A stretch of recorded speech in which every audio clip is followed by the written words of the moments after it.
오늘 하나님 말씀 같이 보겠습니다. 마태복음 9장 14절에서 17절 말씀입니다.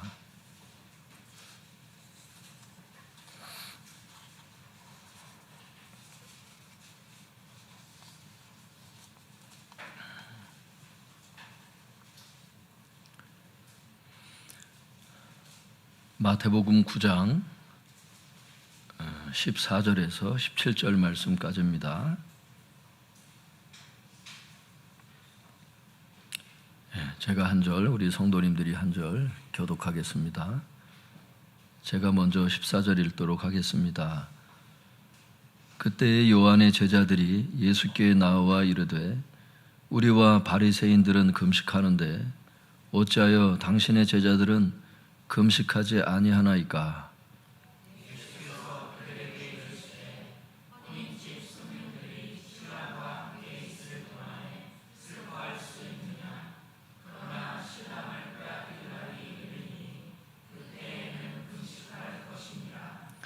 생배 조각을 낡은 옷에 붙이는 자가 없나니 이는 기운 것이 그 옷을 당기어 헤어짐이 더하게 되며 새 포도주를 낡은 가죽 부대에 넣지 아니하나니 그렇게 하면 부대가 터져 포도주도 쏟아지고 부대도 버리게 됨이라. 새 포도주는 새 부대에 넣어야 둘이 다 보존되느니라. 제목을 한번 따라해 보겠습니다. 잔치의 기쁨으로 초대하시는 예수님. 다시 해보겠습니다. 잔치의 기쁨으로 초대하시는 예수님.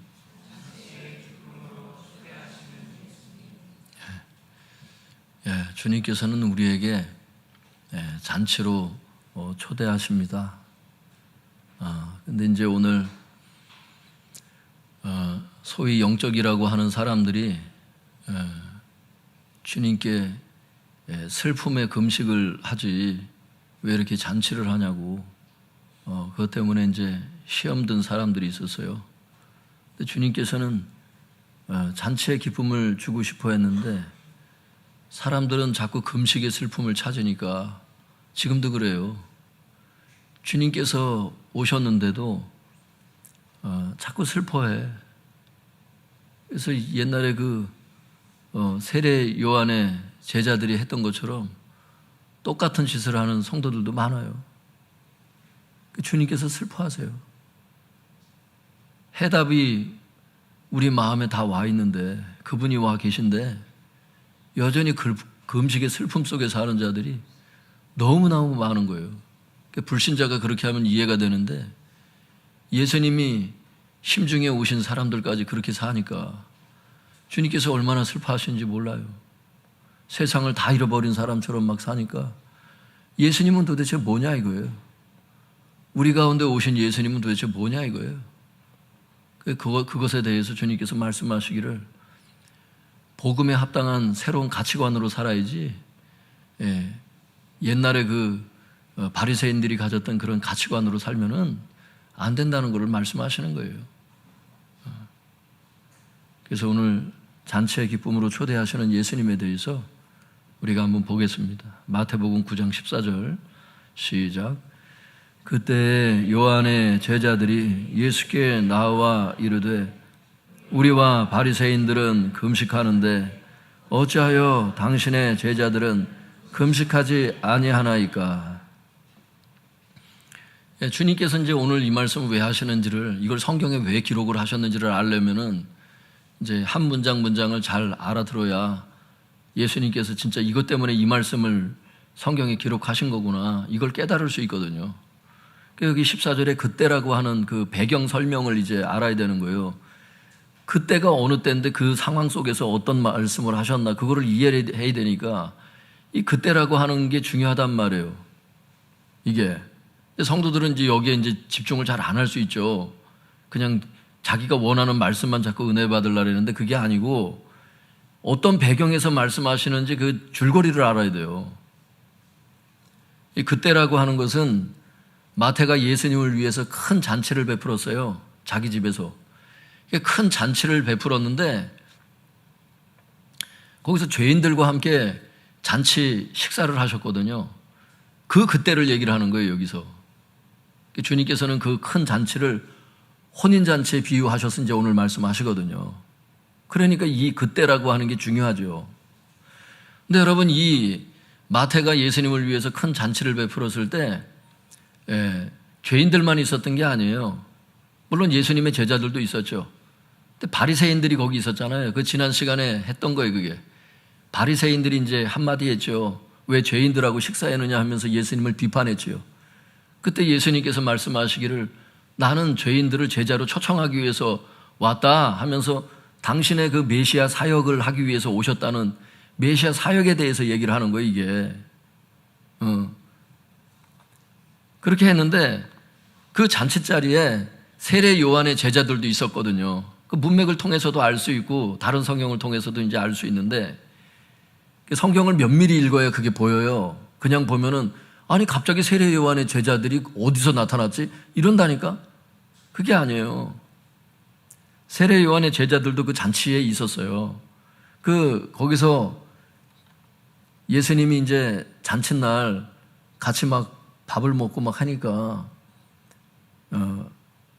그 사람들 예수님을 비판해요. 그 사람들도 영적이라고 했던 그 사람들이 뭐라고 했는지 그 원문을 제가 한번 바르게 번역을 해볼 테니까 그럼 한번 보세요. 거기하고 좀 달라요. 그 한글로 그 번역된 거하고 좀 다르거든요. 어느 부분이 다른지를 한번 분별해 보세요. 우리와 바리새인들은 많이 금식하는데 왜 당신의 제자들은 금식하지 않습니까? 이렇게 돼 있어요. 원문에. 뭐가 차이가 있어요? 여기 14절 개역개정에는 우리와 바리새인들은 금식하는데 이렇게 번역이 돼 있다고. 근데 원문에 보면은 우리와 바리새인들은 많이 금식하는데 이렇게 돼 있다고. 왜 당신의 제자들은 금식하지 않느냐는 거예요. 이 말은 예수님의 제자들을 비난하는 것처럼 보이지만 제자 교육 똑바로 해란 얘기예요. 이걸 예수님한테 지금 세례 요한의 제자들이 한마디를 하는 거라니까. 당신의 제자들은 왜 금식 안 하냐고. 우리하고 바리새인들은 많이 금식하는데 이렇게 얘기를 하는 거예요. 이게 참 믿음이 있는 사람들이 이런 실수를 저지르기가 쉬워요. 하나님 나라에는 장성한 나무만 있는 게 아니거든. 어린 묘목들도 있거든요. 내가 이 정도 수준 신앙생활을 하기 때문에 너들 이 정도 해야 되는 게 아니냐 이렇게 키높이를 맞춰버리니까 믿음이 약한 사람들은 설 자리가 없는 거예요, 교회에. 물론 여기서 얘기한 거는 이제 그런 뜻은 아니죠. 예수님이 영적으로 더 어리다 이런 뜻은 아니죠, 물론. 근데 이제 하여튼 자기 잣대로다가 다른 사람을 보는 이런 우를 범하기 쉽거든요. 그 사람의 영적 나이에서 정확하게 판단하는 거는 예수님만 판단하시거든. 자기가 예수님이 된 것처럼 모든 것을 다 아는 사람처럼 사람들을 막 이렇게 비판하니까 자기 기준으로 자기 신앙의 정도로 이제 비판하다 보니까 생명을 살리질 못하는 거예요. 비판해가지고는 영혼들을 살려낼 수가 없거든요. 사랑이 이제 영혼들을 자라게 하거든요. 사랑은 물과 같아요. 그 어린 묘목에 물을 자주 줘야죠. 주면은 그게 이제 사랑을 먹고 크는데 비판의 물을 먹고 크진 않거든요. 그건 비판은 칼과 같아서 잘라내죠, 오히려. 그 날카로운 삭도와 같아서 비판하게 되면 어린 묘목들을 다 잘라내요. 못 삽니다. 근데 하여튼간 이 세례 요한의 제자들이 우리와 바리새인들은 많이 금식하는데 왜 당신들의 제자들은 금식하지 않냐 그러면서 예수님의 제자들을 비난하는 것처럼 보이는데 애둘러 가지고 예수님을 비판하는 이제 이런 거거든요, 이게. 좀 똑바로 좀 가르쳐라. 이들이 왜 갑자기 이렇게 자기들은 많이 금식한다면서 왜 금식 얘기를 이렇게 하면서 예수님과 그의 제자들을 비난했나 이걸 보면요. 이게 병행구절에 보면 그 이유를 알 수가 있는데 여긴 잘 안 나타나요. 이건 그래서 말씀을 드려야 되는데 찾지 마세요. 마가복음 2장 18절에 보면은 예수님이 죄인들과 함께 식사하신 그 잔칫날이 바리새인의 금식일이었거든요.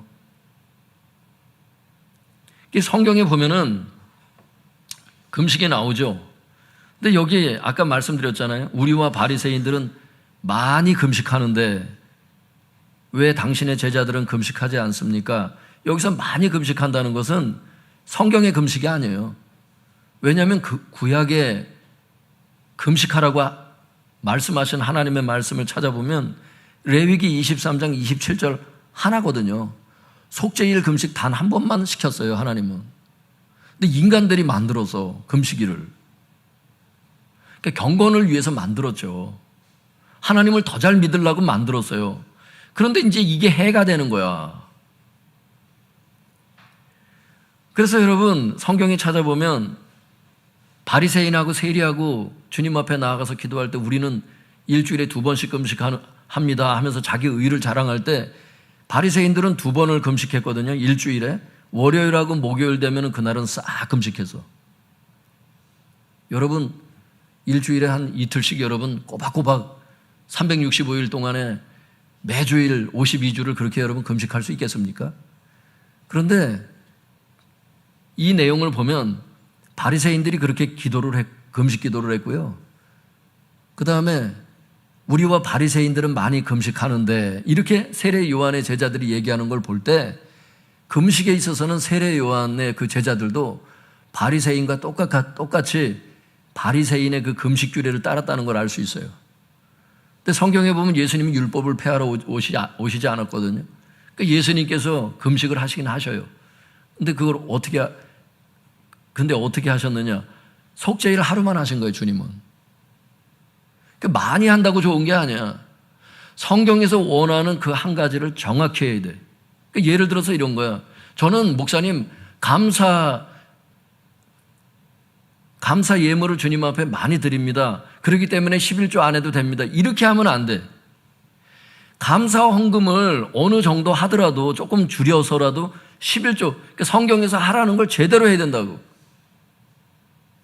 그게 하나님의 뜻이라고.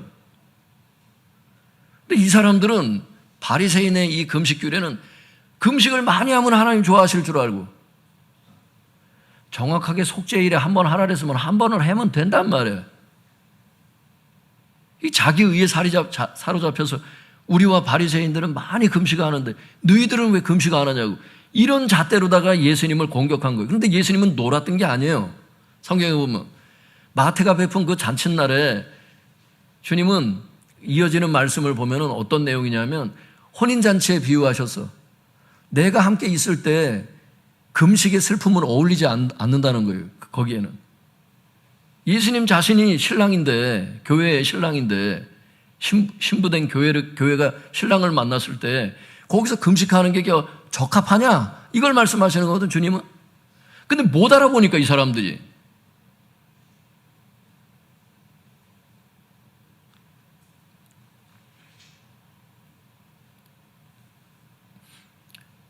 그러니까 우리가 알 수 있는 것은 이 세례 요한의 제자들이 금식에 있어서는 바리새인의 금식 규례를 지켰고요. 예수님과 제자들은 바리새인의 금식 규례를 지키지 않았음을 알 수 있어요. 그러니까 요구도 먹은 거예요, 지금. 근데 예수님은 거기서 메시아 사역을 하신 거야. 죄인들을 초청하시고 죄인들을 제자로 부르시는 메시아 사역을 그 잔칫날 하고 계셨었거든.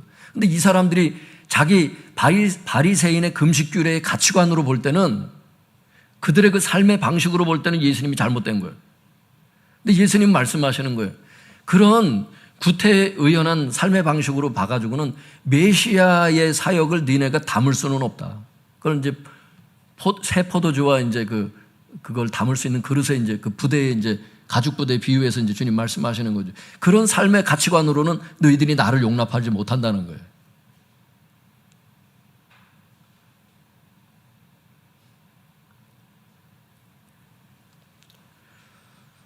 성도님들, 이 세례 요한이 누굽니까? 선지자 중에 선지자로 하나님 인정하셨고 예수님의 메시아의 길을 준비했던 사람이에요. 이런 세례 요한에게 가르침을 받은 자들이 세례 요한의 제자들입니다. 즉 이들은 당시 서기관과 바리새인보다 예수님을 더 잘 이해해야만 하는 영적인 사람들이었어요. 하지만 이들이 성경에도 없는 바리새인의 금식 규례의 그 삶의 방식을 가지고 예수님의 메시아 사역을 비난했던 것입니다. 오늘날에도 소위 영적인 사람들이 이런 실수를 하는 경우를 종종 보게 돼요, 성도님들. 즉 예수님의 마음을 가장 잘 이해할 것 같은 사람들이 오히려 예수님의 마음의 못을 받고 주님의 사역을 비난하며 마귀의 사역이라고 공격하는 사람들을 보게 돼요. 그 중에 하나가 뭔지 아세요? 어떤 교회에서 치유가 대단히 일어나요. 그러면 치유가 일어나면 좋잖아. 그런데 그걸 욕을 해요. 우리 교회도 그런 성도가 있었어요, 여러분. 예전에 있었어. 누구라고 말씀을 드릴 수는 없지만. 왜 그렇게 교회에서 치유가 일어나면 왜 기분이 나쁩니까? 물어보면은 그 사람의 그 의견을 들어보면은 자기가 여태까지 살아오면서 이렇게 병이 치유가 되는 걸 못 봤대. 근데 교회에서 치유가 일어나니까 이상하다는 거야. 잘못된 거 아니냐고. 그럼 제일 잘못된 게 예수님이어야지. 성경에서 맨 그냥 죽은 자를 살리시고 그냥 불치병을 치료하시고 말도 안 되는 질병들을 주님이 다 고치시는데 제일 문제가 많은 자는 그러면 예수님이어야지. 그러니까 자기 이 세상에 갖고 있는 그 삶의 방식의 개념을 가지고 예수님을 담을 수 없다는 겁니다, 여러분. 자기 삶의 경제관념을 갖고 헌금 생활을 담을 수 없어요. 이 세상의 가치관 갖고. 주님이 지금 그 말씀 하시는 거예요, 지금. 옛사람의 구습을 가지고서는 새사람의 신앙생활을 할 수 없다는 겁니다. 다 뜯어 고쳐야 된다는 거예요. 나와 함께 살려면. 오늘 말씀이 그 말씀이기 때문에 굉장히 중요한 무게가 있는 말씀이라고. 오늘 이 말씀이 굉장히 중요한 말씀이에요. 교회를 나와도 자기의 이 패러다임을 바꾸지 않는 사람이 얼마나 많은 줄 아세요, 여러분? 성경에서 그냥 은혜 받고 말씀에서 은혜 받으면 그냥 은혜 받았다 이러죠. 예를 들면 이런 거예요. 결혼 생활을 배우자를 사랑해야 된다고 그러는데 결혼해 보니까 이 배우자와의 관계가 이게 만만치가 않거든. 저 왼수가 죽지는 않고 계속 만나야 되고 그러니까 막 죽겠는 거예요. 미운 우리 새끼인가 거기도 나오잖아요. 어머니 다시 결혼하면은 지금 남편하고 살겠냐고. 그런 거 묻지 마세요 이러잖아. 근데 혼자 살았을 때는 교회 나와서 은혜 받으니까 그래 사랑의 삶을 살아야지. 결혼해 보니까 이게 장난이 아니거든. 그러니까 그때는 그냥 그런 아줌마들이 하는 얘기처럼 그냥 똑같이 그런 삶의 방식으로 살아가니까 새 포도주를 담을 수가 없지. 그 사람에게는. 이 개념을 바꾸질 않으니까.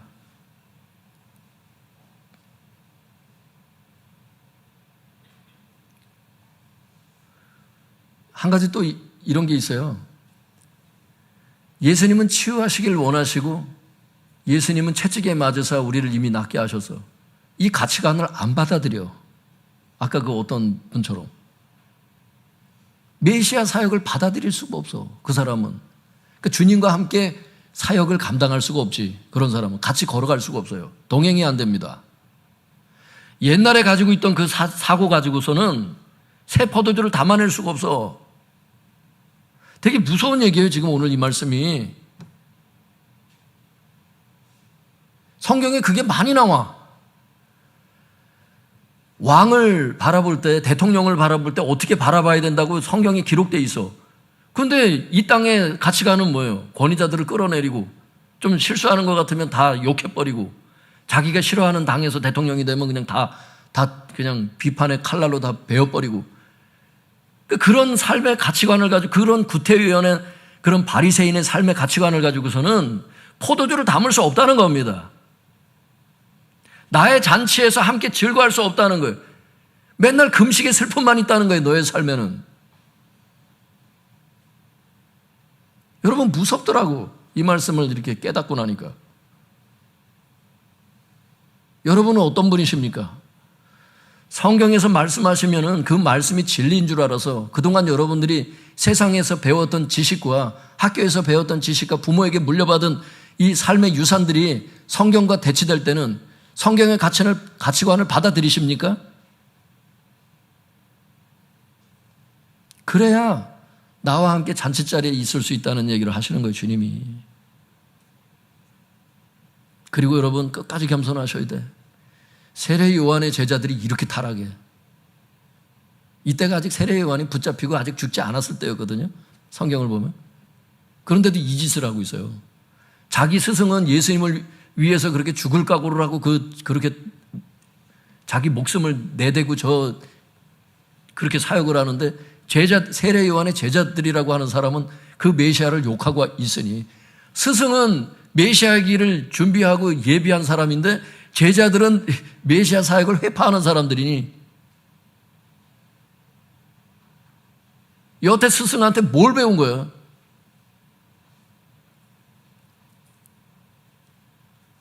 그래서 성도님들, 영적이라고 하는 사람들이 겸손하지 않고 교만해질 때 여러분 성령의 사역을 못 알아봐요. 이건 역사가 증명해줘. 바리새인들도 처음에는 여러분 굉장히 거룩했던 사람들이잖아. 교만해지니까 이렇게 됐거든. 처음에 첫 출발을 보세요. 역사에서 여러분 바리새인들이 얼마나 거룩하게 의연히 분연히 그렇게 일어난 사람들인지, 그 타락한 세상 속에서. 그런데 여러분 그게 이렇게 굳어지면 이렇게 돼. 길가밭처럼 여러분 심령이 길가밭이 되도록 내버려 두시면 안 돼. 눈물을 흘려본 게 언젠지 막 이러면 안 돼. 눈물이라는 것은 심령을 여러분 촉촉하게 적셔주잖아. 그리고 사람이 진심이었을 때 눈물이 나고, 눈물이 전부는 아니지만 주님을 위해서 눈물도 안 나오고, 찬양을 할 때 눈물도 안 나오고, 기도할 때 눈물도 안 나오고, 말씀을 볼 때 눈물도 안 나오고, 회개할 때 진심한 눈물이 나오질 않고,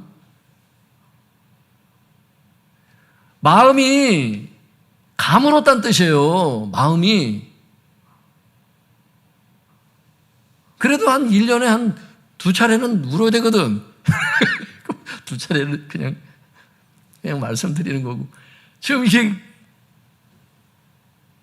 길가바처럼 자꾸 다져져서 그래. 이게 웬만해가지고는 이게 충격이 안 와. 주님의 말씀을 들어도 그냥 설교 시간이거나 이러고 넘어가고. 근데 여러분 영적인 사람들은 어때? 찬양 한 곡으로 하더라도 주님께 합당한 찬양을 하기 위해서 목숨을 바쳐 찬양하잖아. 여러분 이게 달라. 마음가짐이 다르다고. 예배는 그분에게 합당한 걸 드리는 거예요. 설교도 열심히 준비해야 되고요. 찬양도요, 실수하지 않게 해서 열심히 준비해야 되고요. 회중들도 열심히 같이 찬양해야 되고요. 다른 교회에서는 여러분 어떤 사람들은 다 일어나라 그래요. 찬양 시간에 앉아서 찬양 안 해 원래. 왜? 지금 이 사람들이 발표하는 거예요, 지금 앞에서? 여러분들이 찬양할 수 있도록 서비스해 주는 사람들이라고, 이 봉사자들이. 이 사람들이 찬양 발표의 시간이 아니에요. 잘못 알고 있다고. 하나님께 영광을 올려야 되는 것을 알 수 있기를 바랍니다. 예배는 그분에게 합당한 거를 올려드려야 되는 거야. 헌금도 그래야 되고, 쓰다가 남은 거 대충 드리면 안 돼. 그런 식으로 예배는 아니야. 미리 딱 준비해서 딱 드리고. 우리가 그래서 지금 헌금함에다가 그렇게 하는 거지. 옛날엔 막 다 걷었잖아요. 그렇게는 안 한다는 거, 이제는. 그런 삶의 방식으로는. 주님께서 비추셔서 이제 그렇게 가는데. 하여튼간 성도님들, 영적이라고 하는 사람들이 교만해지면은 세례 요한의 제자들처럼 이렇게 타락해요. 예수님도 못 알아봐. 세례 요한이 뭐라 그랬냐면 이랬거든요. 결혼하는 사람은 신랑이죠. 그런데 그 신랑 옆에서 그 친구가 기뻐한다고, 나는 이런 기쁨이 충만했다고, 예수님은 흥하여야 되겠고 나는 쇠어야 하겠다고, 이렇게 얘기했던 혼인잔치의 비유에서 세례 요한이 그걸 알고 있었거든요. 예수님이 어떤 분인지를. 그런데 세례 요한의 제자들이 예수님을 이렇게 비난해요. 금식 많이 안 한다고, 먹고 있다고, 잔칫날 먹고 있다고. 그게 무서운 일이에요, 여러분. 그러니까 예수님이 세례 요한의 제자들에게 혼인잔치 얘기를, 그 얘기를 해주잖아. 네 스승이 했던 거를 기억해 보라고. 15절 한번 같이 읽어볼까요, 성도님들? 시작. 예수께서 그들에게 이르시되 혼인집 손님들이 신랑과 함께 있을 동안에 슬퍼할 수 있느냐? 그러나 신랑을 빼앗길 날이 이르리니 그때에는 금식할 것이니라. 여기 그들이라는 게 세례 요한의 제자들이거든요, 성도님들.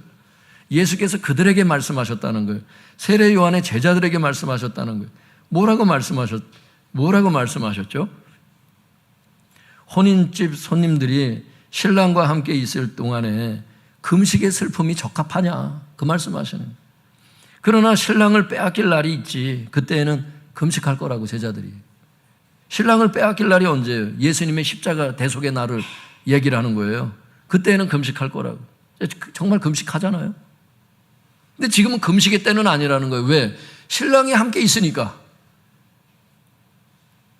참고로 여러분, 우리는 신랑이 예수의 영으로 우리에게 365일 계속 같이 있죠. 근데 예수님이 그때 육체로 오셨기 때문에. 그래서 뭐라 그러세요?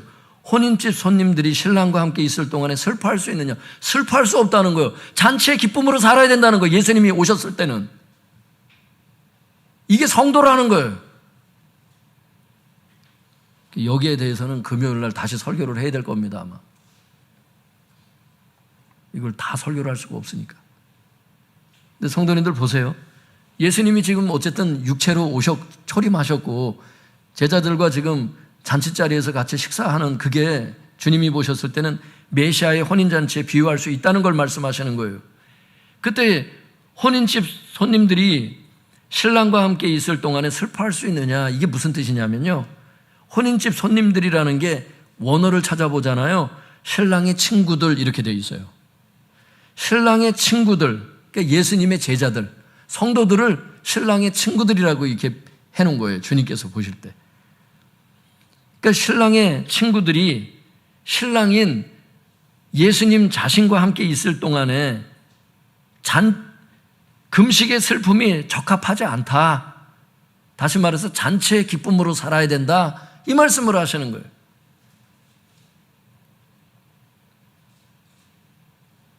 여러분, 우리의 삶이 그렇게 되기를 축복합니다.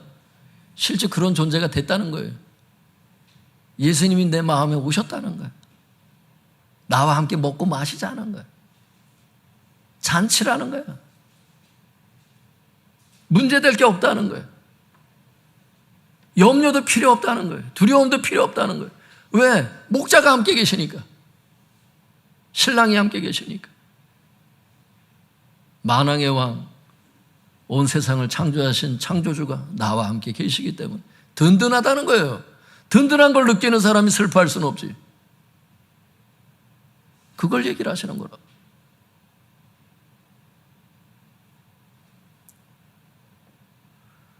여러분, 슬퍼하십니까? 염려가 있으십니까? 두려워하는 게 있어요? 근데 주님보다 크진 않다는 거예요, 그게. 주님이 오신 그 기쁨을 덮을 만한 것들이 아니라는 거예요. 그분 손에서는. 내가 누구인지를 알 수 있기를 바랍니다. 어떤 환난이 닥쳐도 여러분, 예수님이 더 크시다는 거예요. 내 안에 오신 그분의 오신 그 기쁨이 슬픔보다는 더 크다는 겁니다. 이게 성도라는 거예요. 그러니까 이걸 이해하려면 이스라엘 백성의 그 혼인집 그걸 이해를 해야 되는데, 우리는 결혼하면 당장 그 뭐예요? 신혼여행부터 가잖아요. 거기 신혼여행을 안 가. 일주일 동안을 그냥 집에 있어요. 그 이유가 그 신랑의 친구들과 함께 기쁨을 누리는 시간이 일주일입니다. 그때는 왕과 같은 옷을 입고 왕비와 같은 옷을 입고 아무리 가난한 그 비천한 백성이라 할지라도 그 일주일만큼은 왕 대접을 하고 그렇게 살았던 기간이에요. 그건 뭐 역사가 증명하고 이스라엘의 혼인은 그런 과정을 겪어요. 그걸 빗대놓고 지금 얘기를 하시는 거예요, 주님이. 그 혼인집 그 신랑의 그 친구들이 얼마나 기뻐하겠냐. 그 기쁨을 지금 이 잔치에서 지금 내가 지금 메시아 사역을 하면서 지금 죄인들을 제자로 초청하는 지금 이 중요한 사역을 하는데 너희들이 지금 금식의 슬픔에 나를 초청하려고 하느냐? 아니라는 거예요, 주님이. 걸맞지 않다는 거예요. 금식의 자리가 아니라는 겁니다. 여러분, 우리는 금식의 슬픔에 계속 잡혀 있으면 안 됩니다. 믿습니까? 이 예배도 마찬가지예요. 두세 사람이 내 이름으로 모인 곳에 내가 너희들 가운데 있느니라. 주님께서 오셨잖아. 슬퍼하지 않는 거예요. 그래서 사순절에 여러분 주일이 안 들어가. 주일마다 부활의 기쁨의 예배를 드리라고. 할렐루야. 이게 주일 예배예요. 성경이 말씀하시는. 우리 자신에게도 주님이 오셨지. 식탁에서 그분과 함께. 여러분, 그분을 굉장히 인식할 수 있기를 바랍니다. 어려움만, 어두움만, 그때 언젠가 말씀드렸잖아요. 머리에 흰머리 나는 그 흰머리만 자꾸 집중하지 마시고, 여러분, 예수님을 볼 수 있는 눈이 매 순간마다 있기를 바랍니다. 그 마음에 기쁨이 넘쳐요, 여러분. 정말. 예수님 참, 그러니까 기도할 때 제일 먼저 이거부터 기도할 거야. 주님, 제 마음에 계셔 주셔서 감사합니다. 잔치의 기쁨을 위해서 희생하신 주님 감사합니다. 마음이 든든한 거야. 그리고 매일매일을 인도하시는 거야. 그분과 동행하는 삶이 펼쳐진 거야. 왜 계시니까 늘 동행이 되는 거지. 이거는 그냥 이론이 아니죠. 이론이 아니고 체험이고 경험이고 삶이죠. 우리 성도님들 여기 계신 한 분 한 분은 굉장히 소중한 분들인 것을 알 수 있길 바랍니다. 주님께서 여러분을 위해서 십자가를 지셨고 대속하셨고 예수의 영으로 성령님으로 여러분 10년 가운데 지금도 늘 함께 계시고, 할렐루야, 잔치의 기쁨 속에 살 수 있기를 바랍니다. 학생들도 멀리서 공부하고 그런 어떤 과정을 겪는다 할 때도 외로워하지 말고 늘 나와 함께 책상에 함께 앉아 계시고, 사업하시는 분들은 사업장에 늘 나와 함께 계시고, 할렐루야. 예. 또 연애하시는 분들은 또 연애하는 그 현장 가운데 주님께서 나와 함께 계시고, 잔치의 기쁨이라는.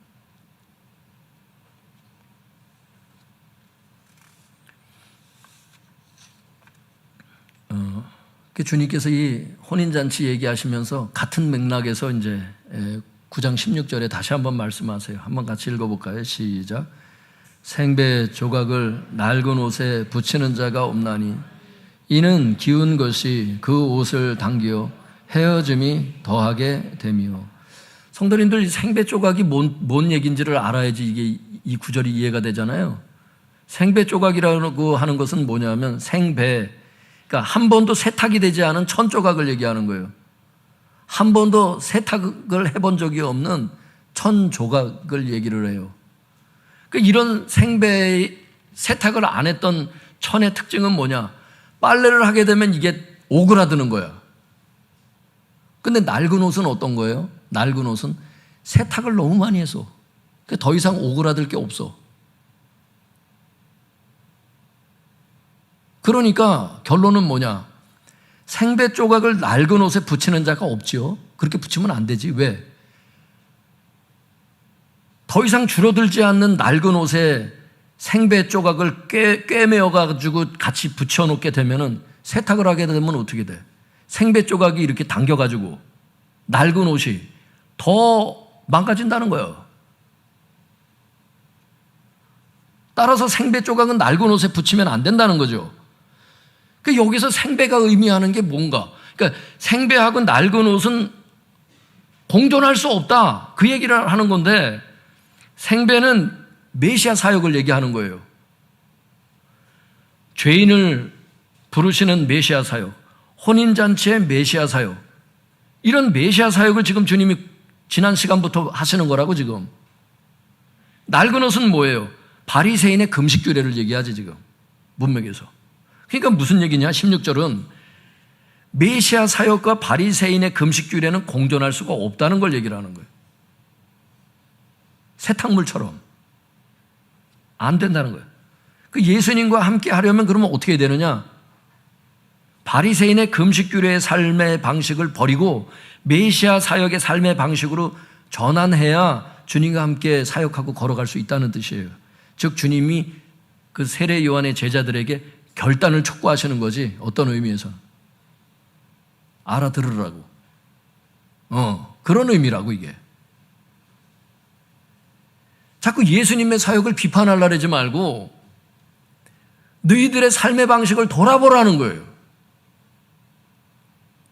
두 개가 어울리지 않으니까 네가 내 편으로 와야 된다는 거예요. 자꾸 그 바리새인의 편이 서지 말고. 그 시각 자체가. 그 마태복음 9장 17절 똑같은 말을 또 얘기하시거든요. 16절의 얘기를 다시 부연 설명하시는 거예요. 17절 같이 읽어보겠습니다. 시작. 새 포도주를 낡은 가죽 부대에 넣지 아니하나니 그렇게 하면 부대가 터져 포도주도 쏟아지고 부대도 버리게 됨이라. 새 포도주는 새 부대에 넣어야 둘이 다 보존되느니라. 옛날에는 동물을 잡으면 동물 가죽을 말려가지고 가죽 주머니를 만들었어요. 가죽 부대를 만들었지. 그래서 거기다 술을 보관했어요. 근데 문제는 뭐냐면 이 가죽 주머니가 이 동물 가죽이 오래되면 어떻게 되느냐.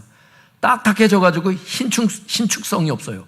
늘어났다가 줄어들었다가 이 신축성이 있어야 되잖아요. 그러니까 여러분 옷 가운데도 신축성이 있는 옷이 있잖아요. 근데 동물 가죽은 그렇지가 않아. 딱딱해져. 근데 새 포도주를 거기다 넣으면 어떻게 되느냐. 발효가 일어나잖아요. 그럼 가스가 나오잖아. 그럼 팽팽해져. 그럼 어떻게 돼? 신축성이 없는 낡은 가죽 부대니까 터져버린단 말이야. 그러니까 안 어울린다는 거예요. 주님이 똑같은 말씀 하시는 거예요, 지금. 그러므로 새 포도주는 신축성이 있는 새 가죽 부대에다가 넣어야지 신축성이 없는 낡은 가죽 부대에다가 새 포도주를 넣게 되면 어울리지 않는다는 거예요. 그 새 포도주는 뭐를 의미하겠어요? 그러면은 메시아 사역을 뜻하지. 낡은 가죽 부대는 바리새인의 금식규례를 뜻해. 그래서 17절은 이런 뜻이에요. 바리새인의 금식규례의 삶의 방식으로는 예수님의 메시아 사역을 담아낼 수가 없다는 거예요. 오직 새 부대, 즉 메시아 사역에 적합한 새로운 삶의 방식만이 메시아 사역을 담아낼 수 있다는 겁니다. 이 말은 예수님과 함께 걸어가려면, 예수님을 따르려면 바리새인의 금식규례 같은 구태의연한 삶의 방식을 버리고 메시아 사역에 적합한 새로운 삶의 방식으로 전환을 해야 된다는 거예요.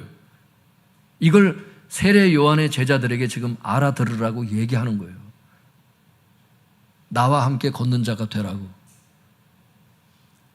사랑하는 성도 여러분, 자기 나름대로 경건하기 위해서 금식규례를 정하고 일주일에 2번씩 금식했던 바리새인의 전통과 이런 삶의 방식이 새롭게 도래했던 주님의 사역에 걸림이 될 수 있었습니다.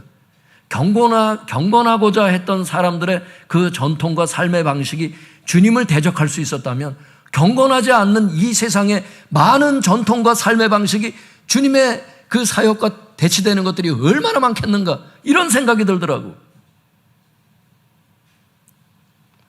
여러분, 이런 관점에서 우리 자신을 돌아보게 되면 주님의 사역에 걸림이 되는 이 세상의 전통과 삶의 방식이 많이 있을 줄 압니다. 중요한 것은 우리가 주님을 따라가려면, 주님과 함께 있으려면, 주님의 그 혼인잔치에서 함께 기쁨의 그 잔치의 삶을 살려면 이런 구태의연한 삶의 방식과 전통을 과감하게 버리라는 거예요.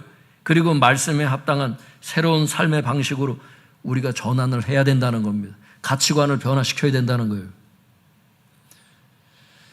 성도님들, 제가 한 가지 예를 한번 들어볼게요. 제가 은성이 고등학교 졸업식에 한번 갔어요. 고등학교 졸업식에. 고등학교 졸업식에 갔더니 학교에 딱 들어서니까 학교 편말에 이런 말이 있더라고. 뭐라고 돼 있냐면 이렇게 써 있어요. 큰 돌에다가 뭐라고 써놨냐면 내 뜻을 펼쳐라, 내 꿈을 펼쳐라, 이렇게 써 있더라고. 한번 따라해 볼까요?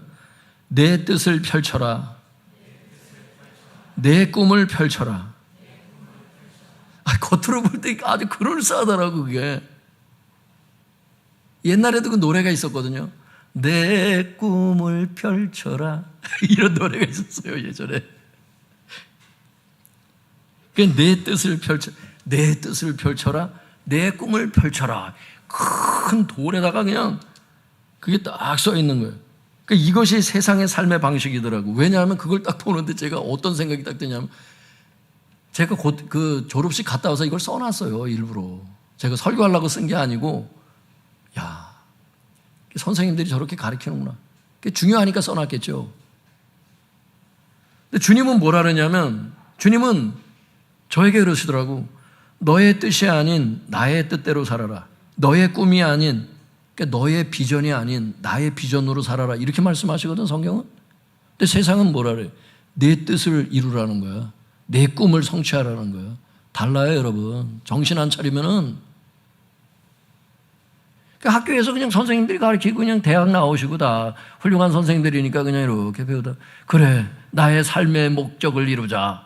그 목적을 위해서 주님께 기도해서 주님을 이용하자 이렇게 돼요.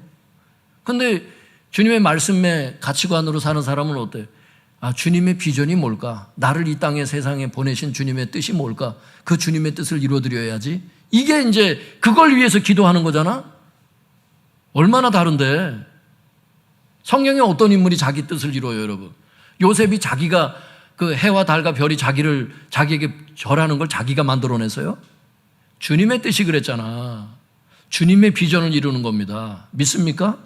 학생들도 잘 들으세요. 내가 열심히 공부해서 내가 그 세상에 무슨 뭐 내 뜻을 이루고 자기 왕국을 세우기 위해서 공부하는 게 아니에요. 주님을 수종들기 위해서.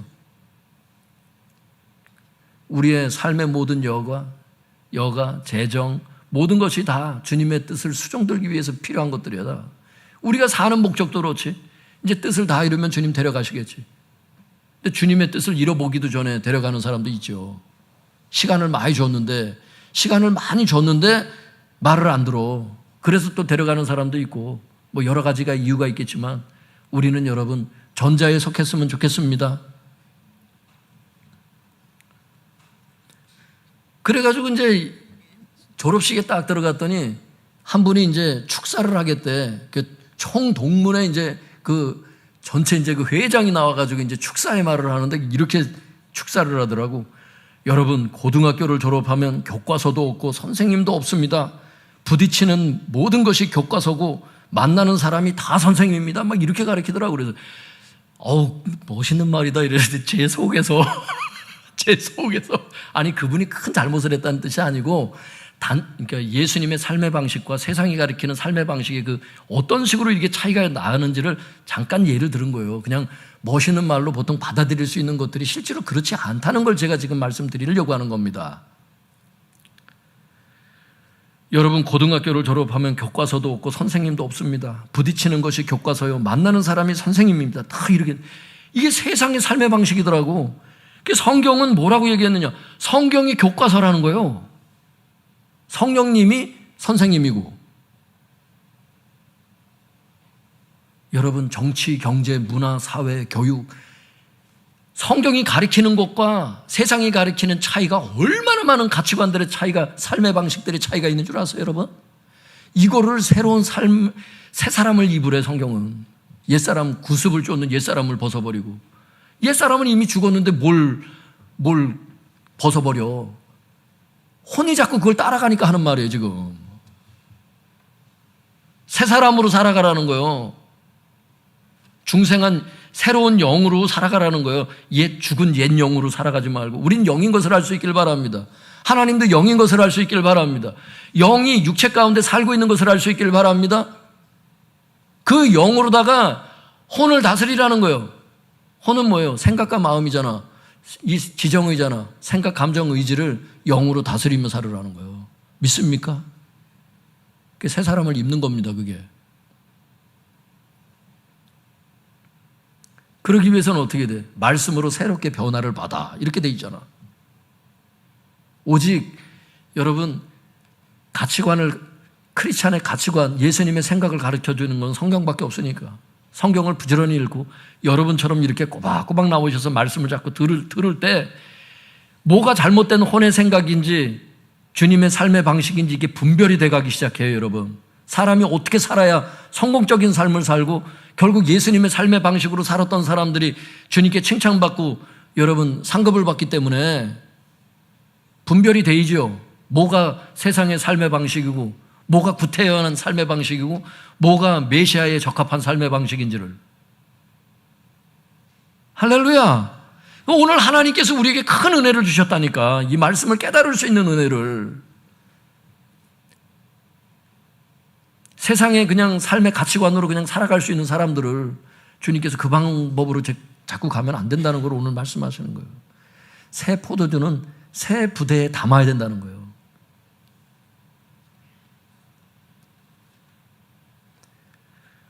사랑하는 성도님들, 지금 단적으로 그냥 조금 조금 말씀드렸을 뿐입니다. 예수님의 생각과 세상의 생각은 너무나 차이가 많은 것을 알 수 있길 바랍니다. 성경을 부지런히 읽으세요.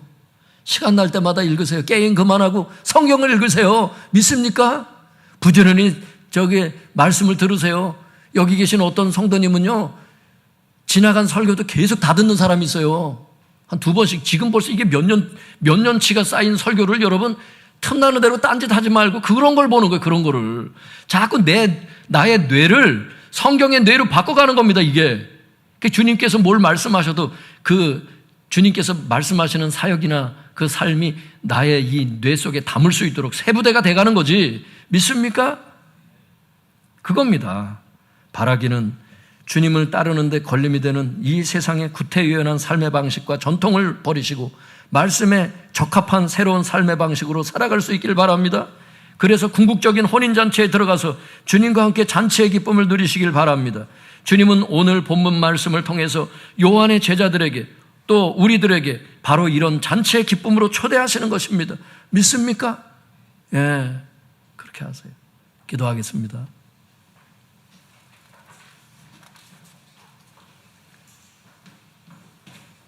성도님들,